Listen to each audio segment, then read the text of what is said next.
Story goes, back in the early 1900s, a teacher buried a student in the bomb shelter of the school. Ever since, the student's ghost has been haunting the school's attic. This is the maintenance closet where we're going to have our first attempt. And there's a ladder that goes straight down. Get this ladder, Jimmy. A ladder that goes straight down. So I'm going to follow this ladder to see where it takes me. Let's go. Damn, this is just I guess it's a secret room. There's a ladder here, but it goes up to nothing.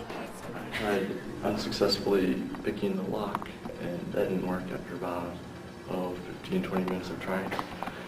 Then I just took the screws out with this. And then the door fell out. This is the holy grail of North Salem High School.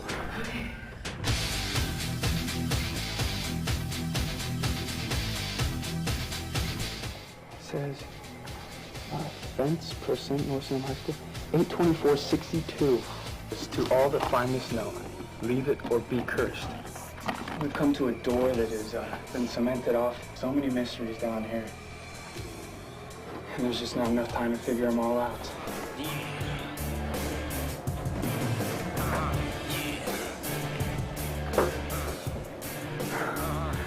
We are currently above the school. We are in the attic. In the attic. Yeah, guys, it goes to the bell tower. We're going. Johnny, no, dude. Yes, we're going. No, dude, because they're gonna know where they're coming. No, Jonathan, I'll bring my text tomorrow, dude. I can get into this door. It's easy. Let's just do it now. Dude, they're coming back. They're going to get a thing, and they're coming back. Let's do it fast. We can't be up here, dude. We're gonna get in trouble. All right, if I get in trouble, though, dude, you owe me big time. Okay, right now, we're currently in the bell tower. Well, as you can see, there is no ghost. You got a basic refrigerator between the stuff. No. Hey, we're out of here. Take it down.